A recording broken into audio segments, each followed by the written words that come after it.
Yeah, no, we can proceed from there.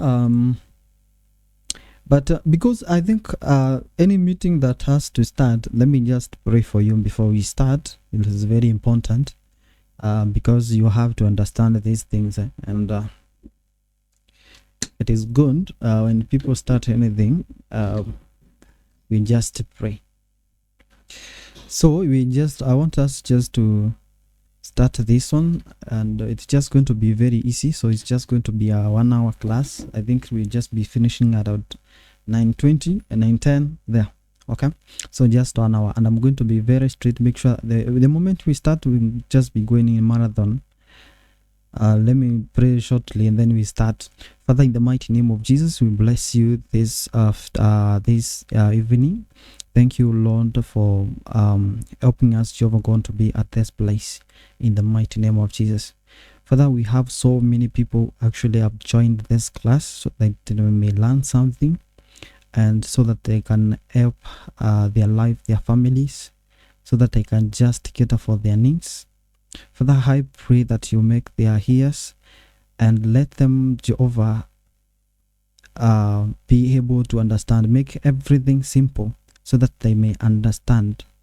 And they are going to apply whatever you're just going to discuss over here to help them to their forex trading journey, that they may be able to make something out of this. And their life is just going to change. And we thank you for everything and for this moment. As we finish, as we start, you're going to be with us, and we thank you. In Jesus' name we pray. Amen. So, I'm going to be starting here about the risk management. That is the course we're just going to be having over here. Thank you for those who are saying amen.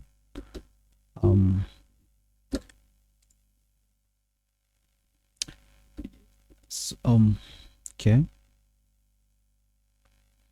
I hope now you stay on board till we finish this one. I know learning is not easy.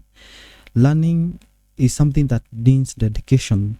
Ikitu inahitaji discipline, a lot of discipline. Sometimes unaweza kuwa hata unaona kamovie kako sahi, but you know, hakuna mtu amekuforce uingie class, you know. Hakuna exam utawekewa at the end of it. So what is just requires is something we call discipline, and a lot of these things that are just going to be helping you out.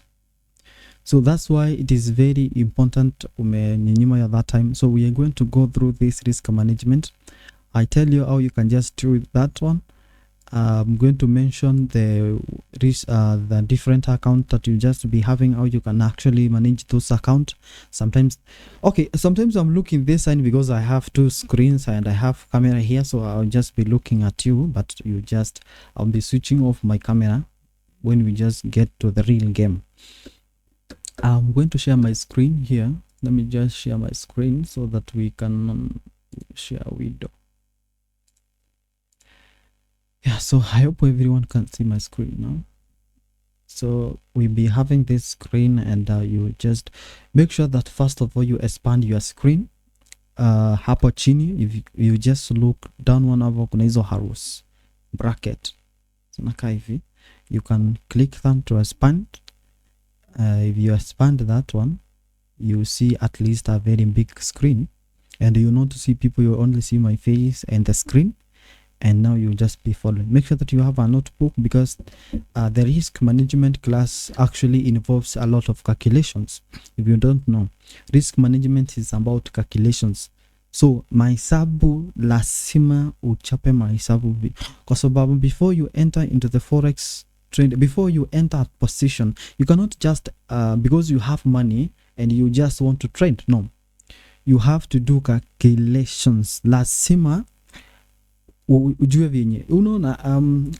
If I can actually show you my books, I always do a lot of calculations anytime I just want to do my things. I've done a lot of calculations, mpaka vitabu mingi zimejaa hapa. Every day I have to do calculations, mahesabu tupu until nimenunua calculator.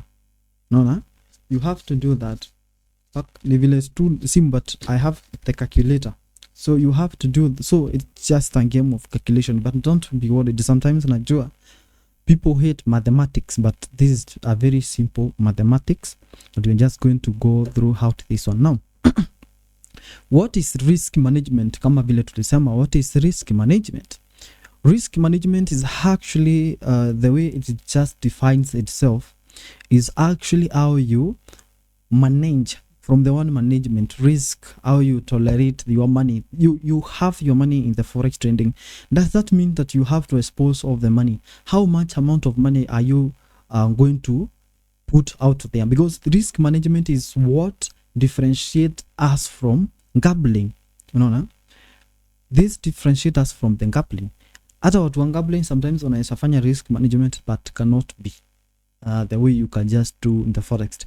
So the most important thing about forex is the forex, you can actually determine what you want to earn and what you are willing to lose. Okay, unaweza angalia tu kesho, tuseme saa hii mimi sina running trains, naweza amka kesho niamue nataka ku risk only $10, kesho nataka ku risk only $20. Okay, it does not mean that you have money. Even sometimes you have to trend. No, yeah, it's my network. I think my phone is okay. My sound is okay. Okay. So in case there is a problem, you can open the microphone or you can test down one over there. I will just be checking. Yeah. In case there is problem, but I hope my sound is still okay.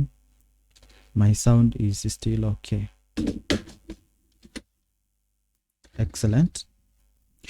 Now, we are here in the risk management.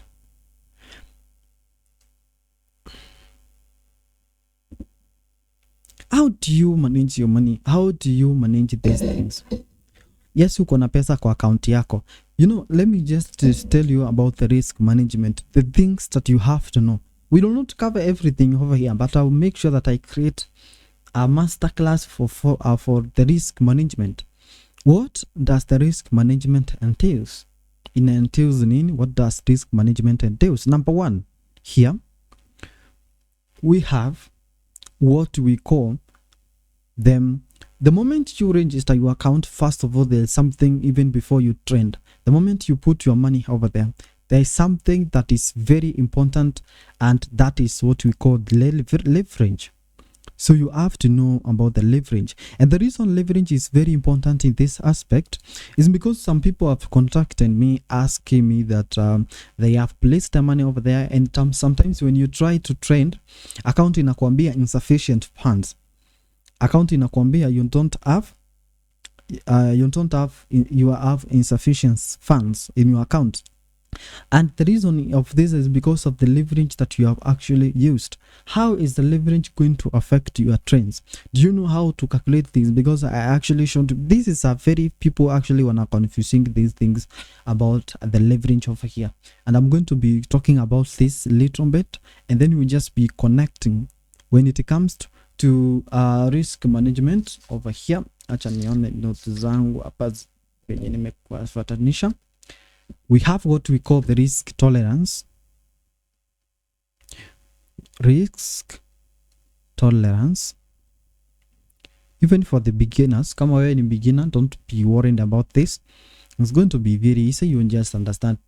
After all, you learn these things. Lazima utapitia hapa. Lazima utapitia hapa. So you have to go through this process first, okay?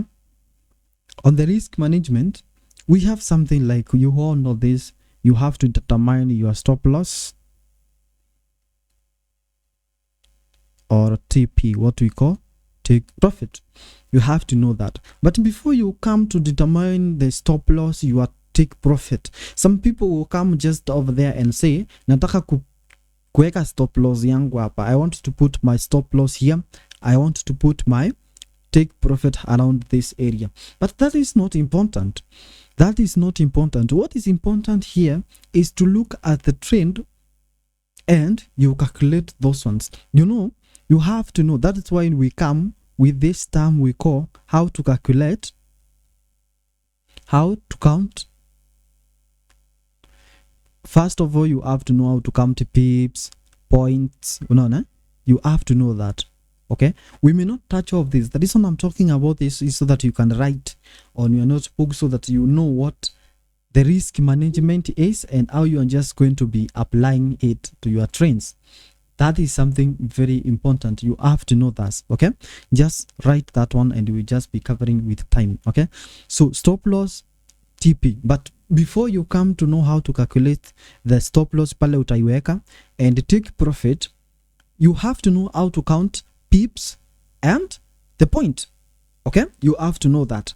And first of all, you have to know the leverage, because there's a leverage that you're just going to be having, and then it's just going to be disturbing you, and you cannot use certain what we call the lot sizes, okay. And now here we are talking about even the lot size you use is part of the risk management. So you can see risk management is actually the forex, because the risk management is what will help you to stay profitable throughout. Okay, sometimes, you know, the risk management is what will help you to stay profitable. Sometimes your strategy can be 50% profitable, but you will be profitable throughout. Kama strategy yako ina work 50%, uchue, you have to be a profitable trader. Kama unajua, but if you don't know, your strategy can be 90% working. Okay, inaweza kuwa hata ina work 90%, but without proper risk management, you are going to be a loser.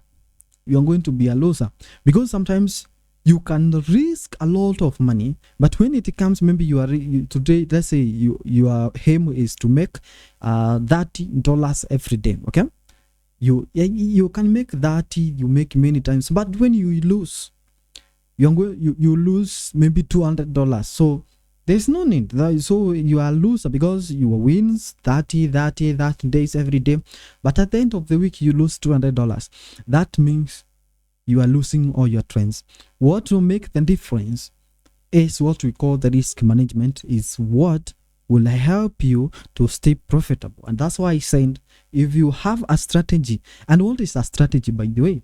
A strategy is the formula that you approach the market. Sio ni kitu nakupea, ingia hivi and do this one, and then it will just be helping you. A strategy is the formula that you use to enter into the market, and that's why it is very hard actually to teach someone your strategy. Okay, unless maybe I teach you something, I can teach you a lot of things about the market and all that, but teaching you to say my own strategy, it you can be very hard, because this is how I approach the market myself, and that's why you have to develop your own strategy, because this is how you approach the market. This is how you familiarize the market and you approach the market.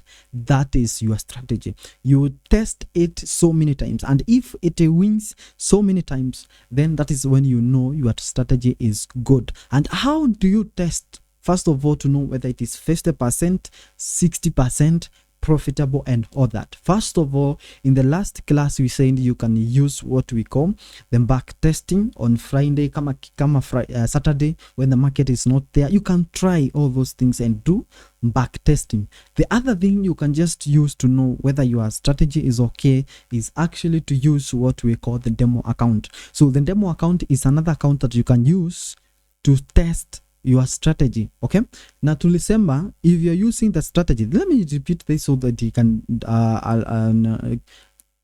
I'm going somewhere.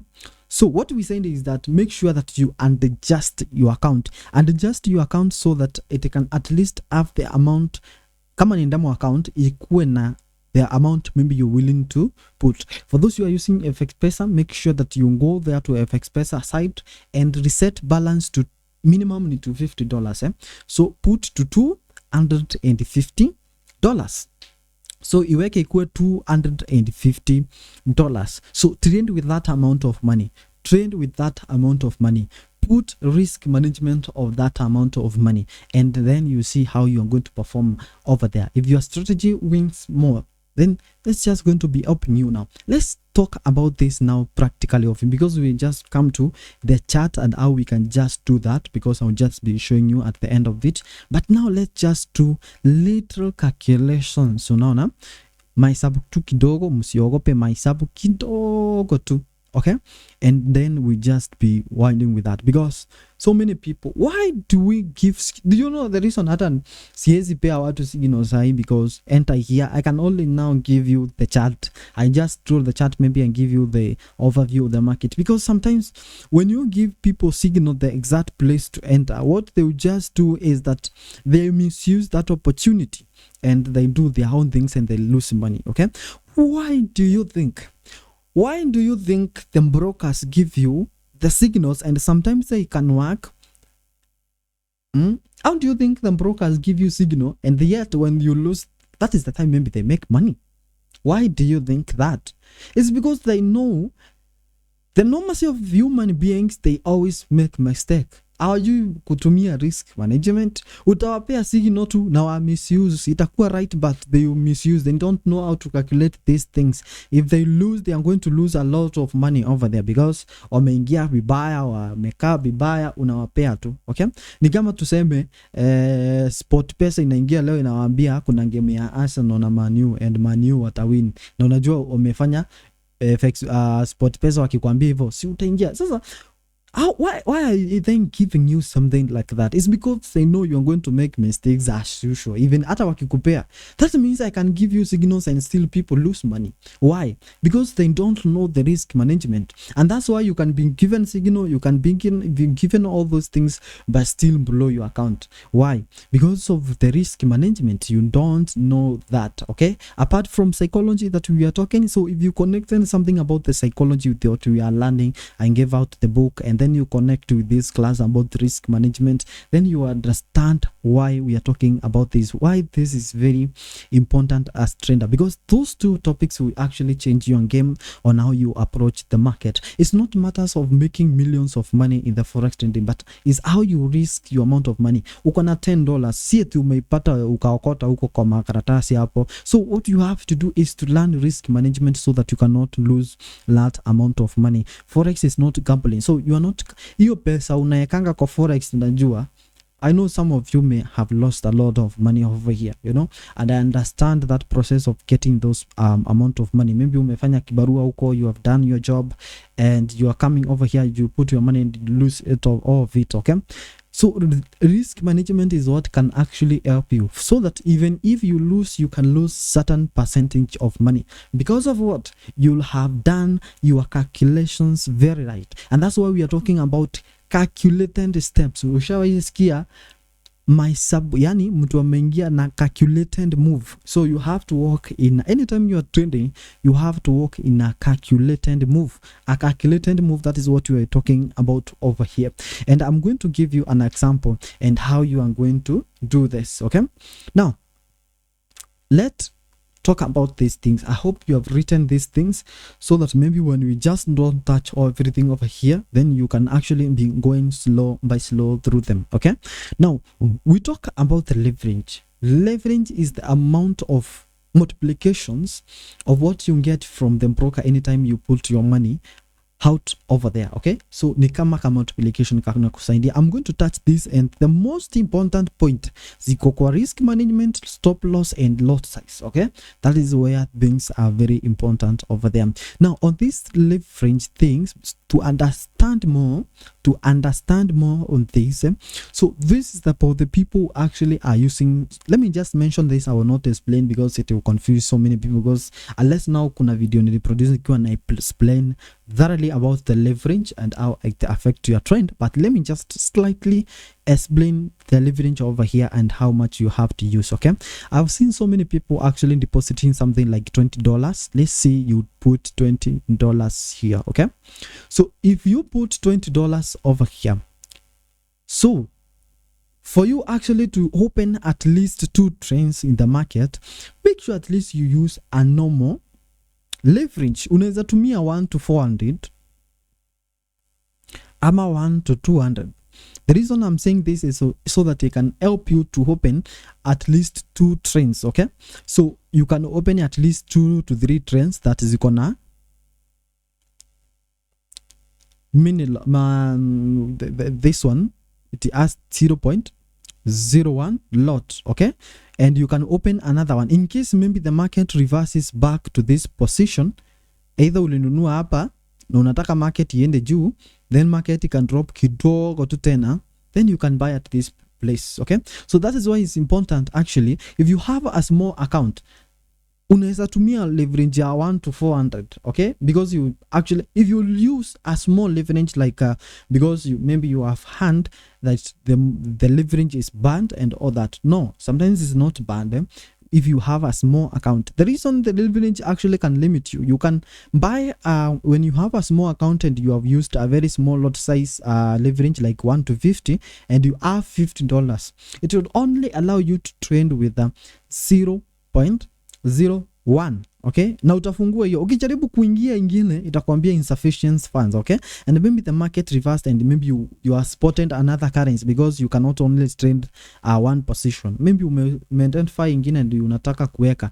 So the only way is to use something like 1 to 400, 1 to 200 to just help you to open at least 2 positions over there. Okay, so that is the leverage. Okay, that is the leverage. So if your account is more than 50, just use a normal leverage over there. It's just going to be helping you to open 2 positions. So the leverage is only to help you to open either multiple trades with the highest losses over there. It's not how you risk amount of money, it's how you open the position. You can have a high leverage but still managing your account in terms of the lot size that you use. So the leverage is a limiter or increaser of the lot size that you can be allowed to use in the forex market. Okay, ni ya kukusaidia. Ukiongeza leverage inakusaidia you can be able to trade with a highest lot size with small amount. Okay, with the small lot size inakulimit, you have account but inakulimit, you cannot trade with highest lot size, will just be coming over there. Okay, let's talk about the risk tolerance. Okay, now let's say you have your account over there. How much are you supposed to risk? Sometimes you have heard people talking about risking 1 to 5%, 2 to 5%. Let me come.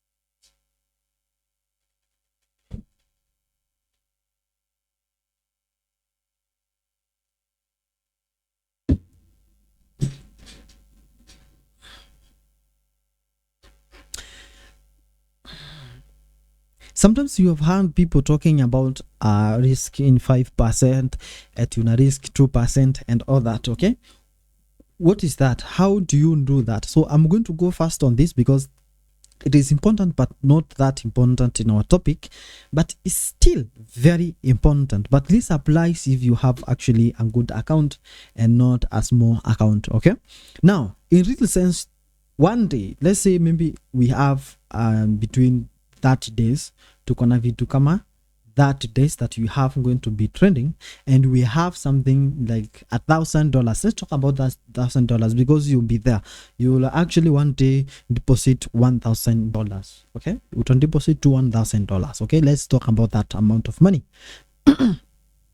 Now nataka uangalia hapa so that you can know how to manage your account. Ukona assume siku ya leo, let's talk on how you can manage this amount of money. How do you have to trade it? Uko na strategy iko poa, iko 50%. Okay, uko na strategy iko poa, at least ina win 50-50. Yeah, kama uko na strategy inakusaidia kuwin 50-50, ujue uko na strategy iko poa, and that strategy actually can help you to make a lot of money. Let's assume today you have deposited $1,000. Work with me through this. Okay, now you are supposed actually to risk between 2 to 5% every day. Okay, you are supposed to risk how much? 2% to 5%. 5% every what? Every day. Okay. Now, what is, assume now we go to the highest number, which is 5%. What is the 5% of 1,000? So this is the first calculations we are having over here. Remember, we are going to the second calculations that is very important about the stop loss na take profit. Okay, tutamalizia na hiyo. So assume now you want to risk 5%. Now, what is the 5% of 1,000?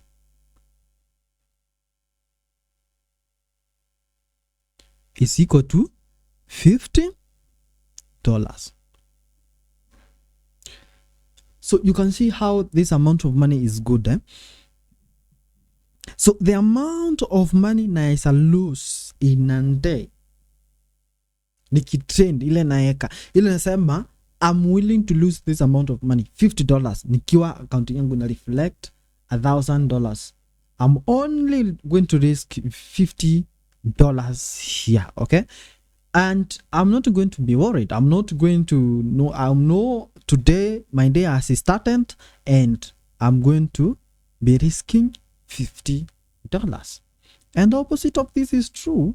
You see now when it comes to $100, it will be $5, which can be achieved very fast. It means your stop loss is going to be achieved fast. So all you have to do is to increase the risk over here. So assume you have $100. Now for some people are asking, now here, yes, you can risk 5%, but 5% over here for it to $85 in the stop loss, it will just be very easy. So all you just have to do, the recommended amount is 2 to 5%. That means actually for you to being your account to be very, very, very safe is actually when you, at least you have $1,000 over here, because and you'll be making sensible amount of money. But I'm not saying your money is not banned $50, $100 over there. This is how you can do this, how the small amount of money is actually risky. This is how the small amount of money is risky, because you can see if you risk 5% of 100 is 50. It's $5. So that means $5 is not, because you can put the in the market and then $5 uta close. You'll be closing a lot of losses because the $5 is very near. Okay, so you can see over here now you have to increase the risk. You have to increase the risk, and over here you can either risk 20. And 20 of 100 is actually something like what? 20%. What is $20 of 100? I don't know, but 20%? Emundo aniambie.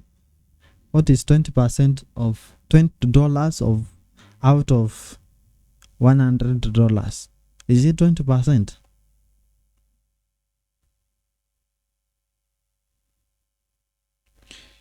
So it's 20%. Now, 20%. Yes, 20%. So you have to risk 20%. At least hiyo siku unajua niko na $100, but I can only afford to lose $20. Now, $20, you can see this one now, $20, okay? $100. So you can see you have increased to 20%. So that's how small amount of money you have to do that. And you can see how many times you can trade. You can only trade losing, okay, when I lose $20, only 5 days, and then your account is gone. But you know, it's not about band amount of money here, because $20, if you lose $20 today, let's talk even about $100. So you can see you cannot really lose amount of money in your forex. Okay, now let's say you risking 20% and your account has how much? $100. Okay, here you will trend how many days? 5 days. Tumeangalia mpaka hapo uta trend how many days? 5 days. Okay, your strategy works 50%. Someone has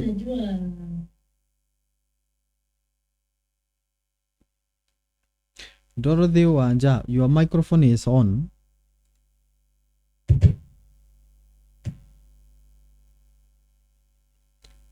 Dorothy Wanja, your microphone is on.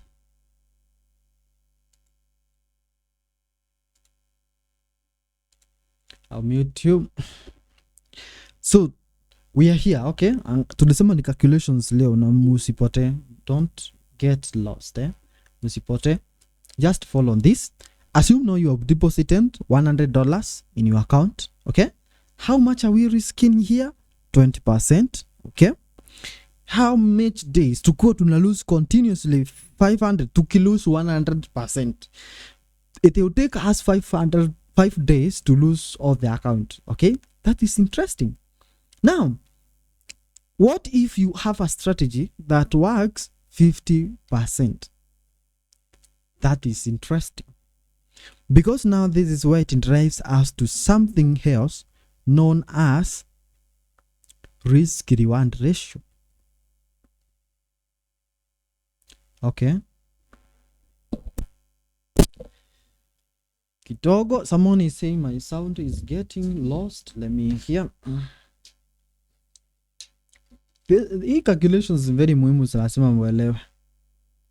Okay, testing. Okay. Sauti yangu ikipotea sasa nitasikia. Now, we are here. Mkielewa hii tunaenda the next step, okay? This is where it takes us to something we call risk management. Risk reward. Risk reward. Risk reward here can be written either in point or ratio. Let's say risk reward. Okay, una risk this amount to get this reward. So can be something like, let's say 1 to 2. Okay, that means you are risking 1 to get 2. Okay, so if we are risking 20%, which is equivalent to $20 per day, that means our reward is 2. Our reward will be 2. Which means our reward ratio, or our reward here we are focusing. So this can be loss, and our profit over here will just be eating $40. We want to have that. So risk management ya kusema you are risking this percentage in a day cannot work if the risk reward ratio is not involved. You have to have a risk reward ratio. The moment you enter into the market, let me show you example so that we can just work with this. You have something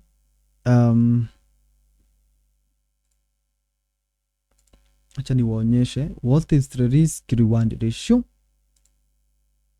Okay, I could even have shared ikiwa hapa.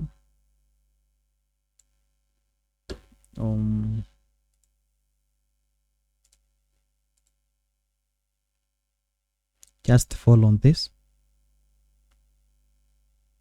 I hope you can see we have something like this. Let me just show you. You can see hii ndio inakusaidia kujua risk reward ratio yako.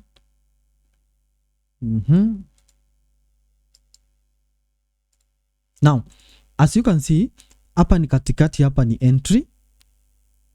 Hapo katikati, ukiangalia hii ya rent, hii inakaa kama ya rent, ni stop loss, hii ingine ni take profit. How is supposed to be? It's supposed to be like this. Okay. This is the stop loss and this is the take profit. Meaning when the market, you entered around here, and when the market hit here, that will be your TP, take profit. And when the market move here, it means it will have eaten your stop loss. Now, you have to be back testing and try this. In case maybe you entered over here, you back testing in demo account and it hit your TP one time, the other time, and your strategy, it has eaten when your risk reward ratio unaona hapa ni 3. Kwanza hii ni very big. Let's say ni ya 2. 2 means it is 1 to 2 kama hii tuko nayo hapa, 1 to 2 kama hiyo sasa. because this distance take profit is times 2 of this of loss. Okay, so that means you are risking 1 to get 2. Okay, that is interesting. Now we are here. That's how you see, how you set the risk reward ratio, and you know that. So you have 5 days to trend. You have 5 days to trend. Uko na siku 5 za kutrend, and let's use the minimum risk reward ratio, which is 1 to 2. And you can see we have $100, 20%, and all this amount of money. The $100 ndio minimum naweza tumia in this case. Let's say your strategy tulisema ni ina work 50%, which is okay. 50% strategy. Okay, that means you lost, let's say even you lost 3 days. You lost 3 days. And you only won 2 days. So I know this can be a very hectic week, but you have to have, for you to achieve this, all these are connected, you have to have a discipline. For this thing to hit your TP, you have to be disciplined enough. And that's why all things connect. Lazima connect these videos zote, so that you can have a good risk market eating your risk reward ratio, unless something else changes in the market where you can assist. Okay, na si lazima eti you trend and then at the end of the day you have to assist in the market. You can evaluate in the following day. There's no problem, there's no offense. You lost 3 days and you only won 2 days. Okay, now see how things, because your strategy is actually hapa itakuwa your strategy working for 40%. You lost 3 days. So hapa, because tulisema una risk 20 days, $20 per day, utakuwa na lose how much? Utakuwa na lose 3 times $20, which is $60. Na see it, because unaweza poteza leo uhani kesho yuinini hiyo kesho ingine. Okay, now at the end of the week in your nini, ukienda kufanya mahesabu utaona total loss is ni $60. What about the profit? Only 1 2. But remember, they eaten your TPU, which can be around 1 to 2. Sometimes when the market is good, it can be even 1 to 5. Yeah, I've seen that. TP yako inaweza hata hit 1 to 5, which means you can even make $100 that day, which is interesting. Now here, let's say you only hit your $40, which is 2 times $40, which will be equivalent to $80. So the total profit you made at the end of the week are how much? Sorry, I've not shown the calculations.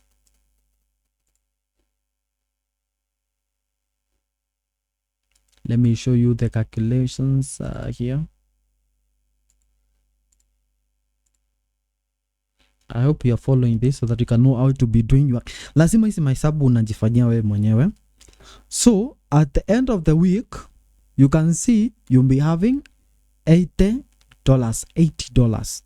So ukiangalia kabisa umepoteza through the week $60 and then you have earned $80. Okay, so if you just do this calculation, because this is a very bad week, umepoteza mingi than zenye umehan. So after all, hata kama umepoteza mingi, you have $20. Na umetosheka na hiyo. What if your week is good and you earn 3 but you only lose 2? Okay, hapa utakuwa na 2 times hii itakuwa $40 at the end of the week, but hapa utakuwa na $120, which made you $80, which is almost doubling your account at the end of the week. You made more than 10,000. No. Risk reward ratio involving the risk tolerance, how you the amount of percentage you are risking, you are going to risk to your account. Lazima ikuwe ujue ni percentage fulani nitataka kuwa na loss at the end of the day. And kama unajua percentage, una calculate, unajua hii pesa kama nimeweka hii percentage nikiwa na lose every day inaweza nibeba siku ngapi.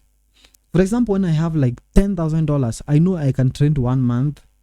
Kitu kama hiyo unaweza trade 1 month, either ukiwa una lose every day. That's when you can blow account. That means if you hear someone is talking about blowing the account in 1 day, unless he is not doing the risk management, otherwise you have to blow the account when you lose every day, every time. Sio siku moja. You have to blow the account when things are bad, when you have lost out of everything. You have lost your trains, consequently losing without even winning one. That is when you can say that person blew the account. But these things of blowing the account comes because there is no risk management. You lose $20 and then you want to come to the market and then revenge. You can see how discipline now is needed. Even to be patient for you to hit 1-to-2 risk reward ratio requires discipline. Okay? It's not matters of what I'm making at the end of the day.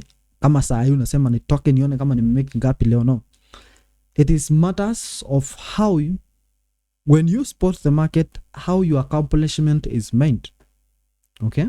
Sometimes you can decide even to give signals and all that. But sometimes maybe I entered my trends yesterday until I see my fulfillment. Unless maybe something enters between the way. That is when maybe I can change the mind. I can either trail, niamue hii market vile inaenda. Because of my analysis, this is my change. The siku zinaenda. I have to trail. I have to increase. I have to increase the TP. Okay, I have to increase the take profit. Something like that.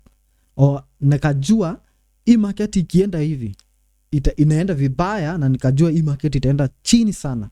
So what I want you just do is to trail my stop loss na ileta karibu ama na close market. Those are the things that you can just do if you know things went murama. Kama unajua mambo imeenda murama, that is when you can change the mind and decide to close anytime you just want. It's not of must even you are hata kama tunaongea risk reward, it's not of must that ikue hit, because sometimes things can change on the way you can close. Okay, but you always make sure that your take profits are actually higher than the ones you lose. Kama una making $20, make sure that you don't lose so much than like more than $20 per day. Because if you be losing a lot in the trains, then at the end of it you'll be having troubles in that. So make sure that you can perfect in these calculations.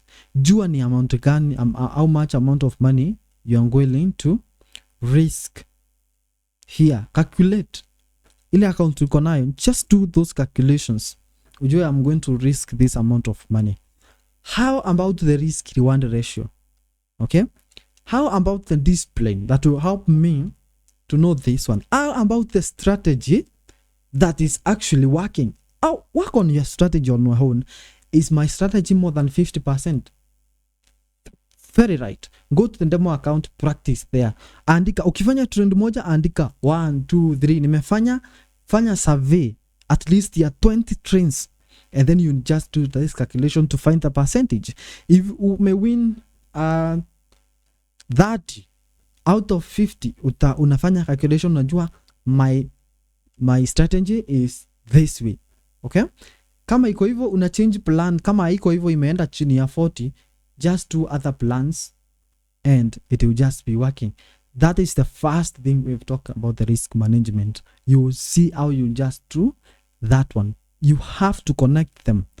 Risk reward ratio, risk tolerance percentages, and the discipline. That is will just be able to help you no matter the account that you just be having. Ni vile $10 sometimes to trade with $10 hata unajua ni kidogo. So sometimes unless maybe you are risking a lot, the less your account, the lesser the higher the risk. Okay, because there's leverage high. Remember the leverage where we started to kind of the percentages to kind of risk reward ratio. You have to connect them downward venye tunaenda. Let me repeat here before we go to the next again. We say determine your leverage. Leverage yako ile unatumia. Ujue ni na kama account yako unaamua ni amount unataka kuanza na. Next month we have something where you can even saved some amount of money for the next month and decide this is my calculations. Ukiwa una trend tu kwa real account but you are still practicing on demo account. Risk tolerance, ujue sasa isipite sana. Kama uko na account yako iko na $1,000, acha risk and ratio yako ikue, acha risk yako ikue highest 5%.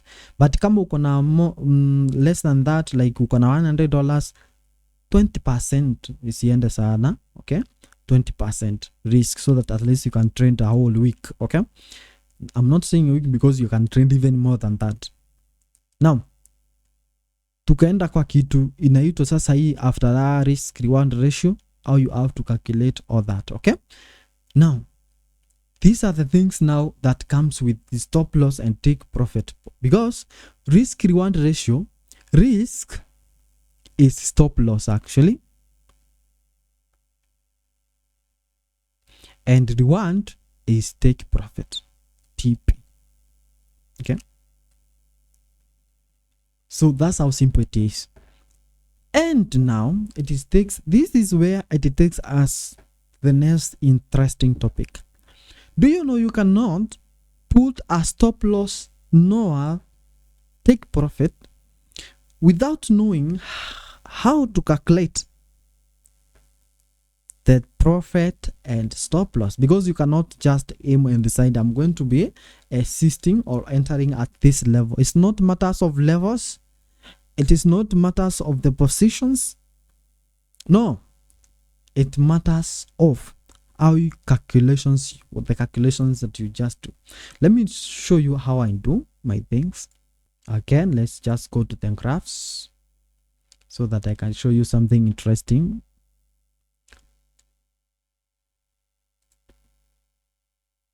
I know ni usiku, sitaweka sana because people actually normally sleep when things calculations. Kwanza nimehesabu no. Let's do this.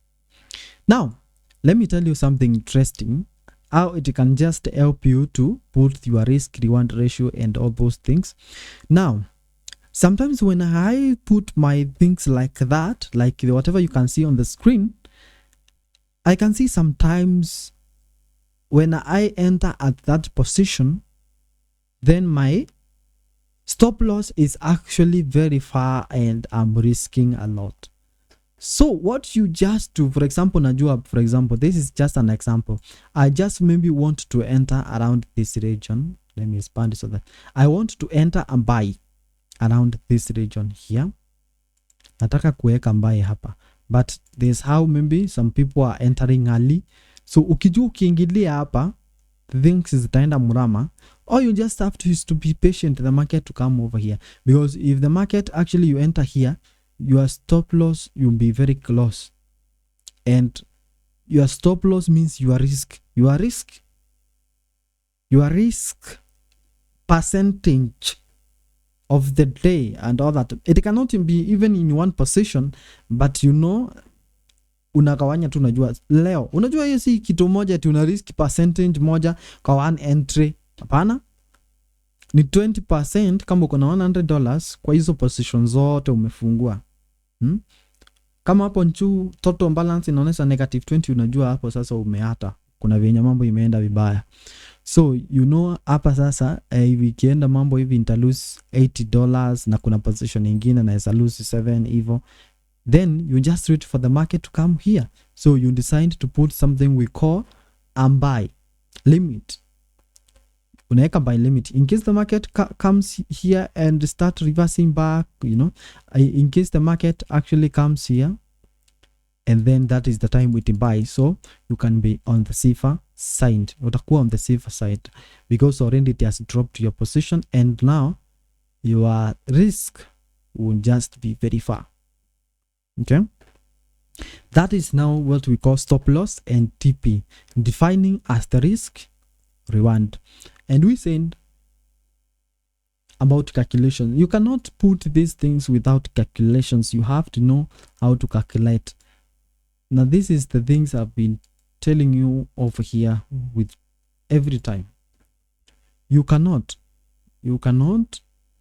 put stop loss, take profit without knowing how to calculate point,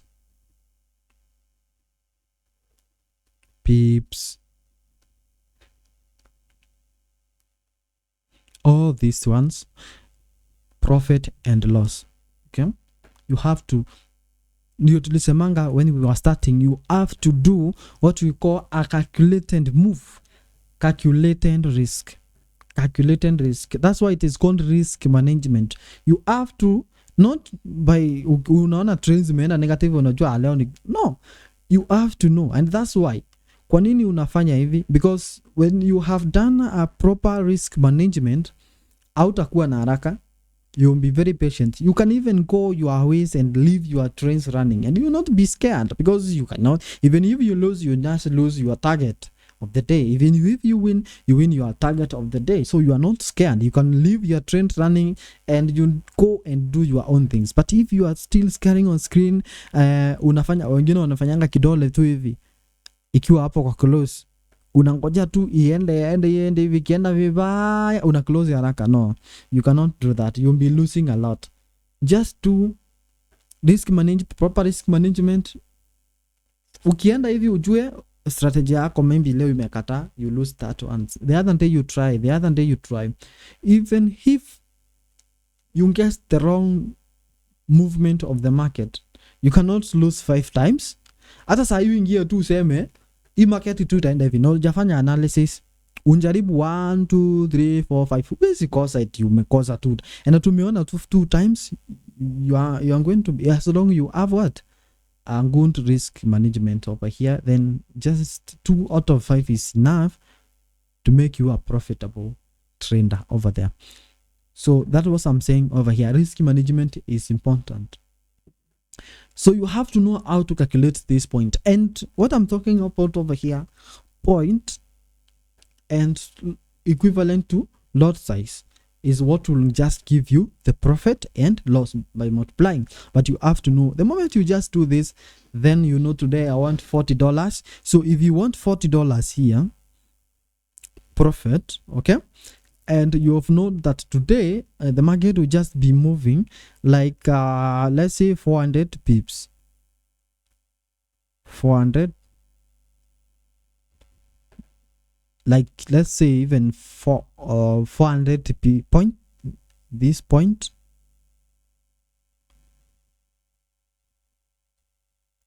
these are 400 points. Okay, so this is one, remember this is a position, this is not realistic what I'm talking about over here. So if they are 400 point, how much lot size do I need to make $40 profit? I only need to use a lot size of 0.1. okay, so 400 point are equivalent to 40 pips. So you only need 40 pips, you multiply times 0.1, and at the end of the day you have eaten your TP over here. But remember, you can just use smaller lot size over here, because here tutafungua position moja upate hii ni moja alafu uwekele 0.1. no, you can have multiples of them even with different currencies. You use 0.02, 0.03, and hii ingine kikataa, ingine maybe itanchipa, and things are going to be right with you. So you have to know how to calculate this point, and it matters of which you are using. That's how you calculate, because calculations of currencies on how they had money over there, USD JPY is actually different from Euro USD, somehow slightly. That's why sometimes inaweza kuwa 400 point, but profit hata kama ulikuwa umetumia 0.1 haitaenda the right, but it's almost there, almost 40, but haitakuwa 40, itakuwa less than 40 hapo kidogo. You have to know how to calculate this point. You have to know how to do that one. Okay, and it is very easy. Sometimes it is different from the stock. Sometimes you can just do, but most of them, kama una trend gold, una trend hizi vitu, the easiest way ya kutumia hizi vitu, umetumia lot size, sawa, unatumia simu kujua ni point ngapi unaenda, unahitaji how many pips point, unajua calculate point, sini kuna 400 point, ni sawa, umetumia lot size ya 0.1. okay, or how to do the easiest way, umetumia lot size ya 0.01. okay this is how you calculate the point. 0.1 umeweka lot size, okay, unataka ifike movement fulani, for example itoke from 19 iende hiyo ingine, for any currency or any commodity you want to trade. Okay, so you long press, una long press your currency. Ukilong press unaenda kwa kitu inaitwa properties, utaona contract size, you multiply you subtract kwanza hii iko juu. For example, let me just write an example over here of gold so that you can see the gold now is reading a 1907. Maybe hapa sasa ilikuwa entry unataka kutokea 1920.18, ingine iko 16. Okay, so what you just do is subtract these things, you get something like maybe 13.42. This is just an example. Okay, to get all these things you just learn all these things kwa kinagaubaga. Okay, you unaenda long press hapo kwa your simu on the gold, you see something contract size, then hii utapata ni kitu kama 100, you multiply times 100 then times 0.1 lot size, then you see the profit that you have made, or profit or loss. Okay, so contract size times minus of the two times the lot size, then you get the profit of the loss to any one of them that you just be using over there. That is simple. You have to know how to calculate point before those risk management and all those things. We can talk about a lot about the risk management. That's why this is an assignment for those who don't know how to do that. Make sure that you learn how to do all those things, how to calculate point and the pips, because this is the important thing. Wale nilikuwa nimeanza kufunza, nilianzia kufunza how to calculate point and pips, because that is the beginning of everything that you learn over there. You have to know that it's the genesis of everything over here. Okay, I see it is 1 hour already. That is the risk management. I hope maybe nimeexplainia kidogo tu.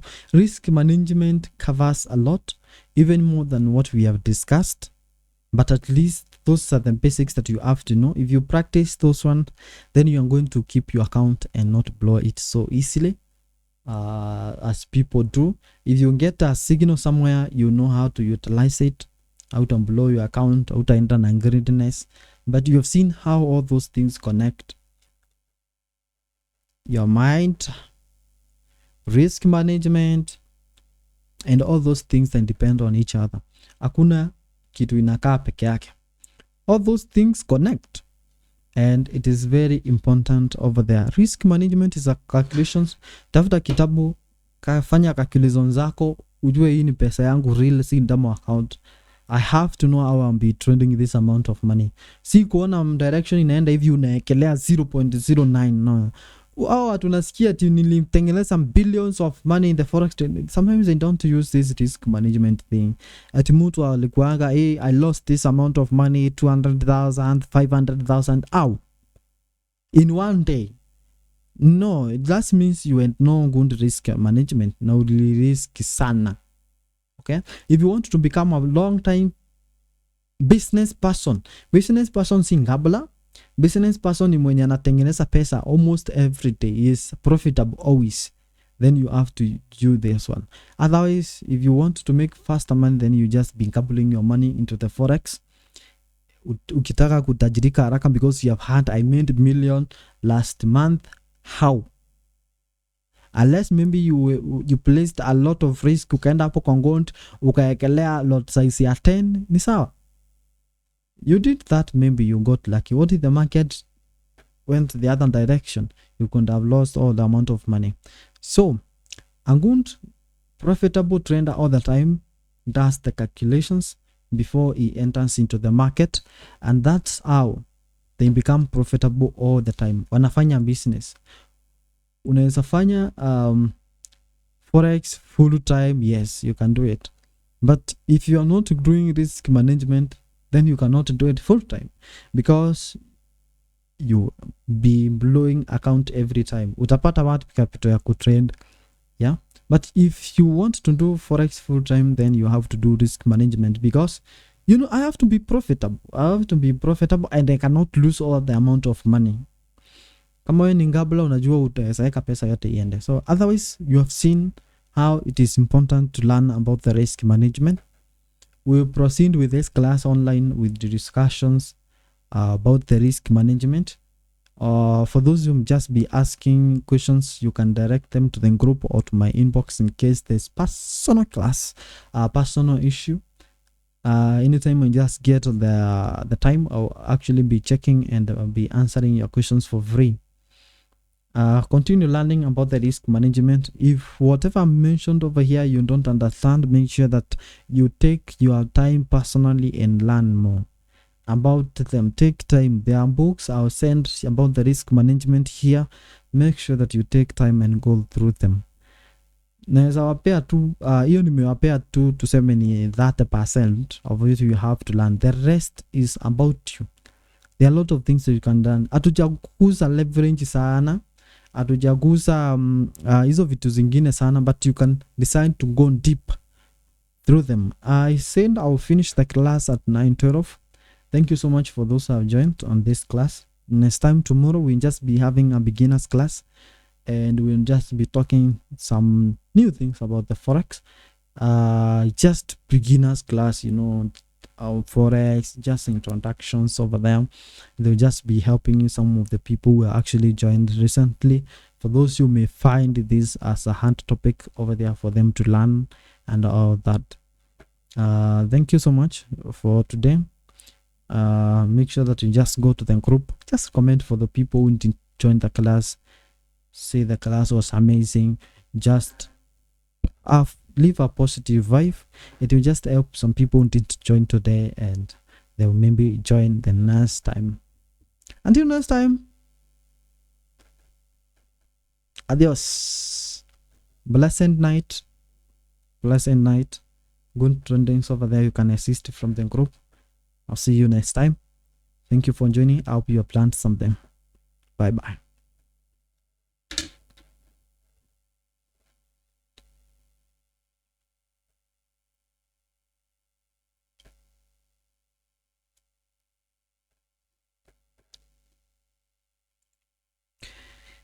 Shaban pressed the hands. I don't know what this matter. Be blessed. Thank you so much.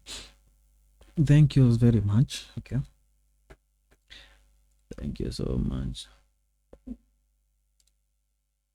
Nangojea tumutoke.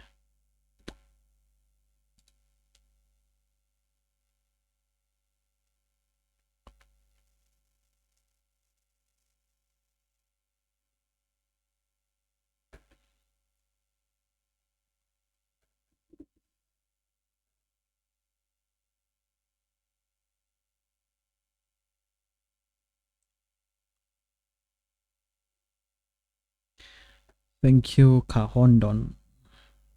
Blessed night as well.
Hey, kuna mtu anataka kujoin sahi. Not today. Deny and try. Simutoke.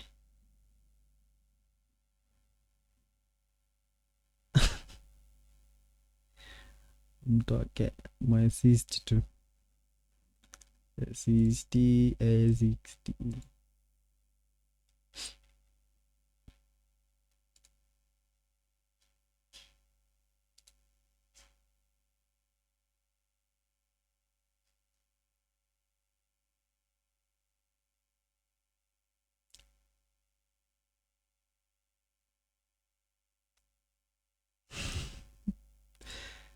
Oof.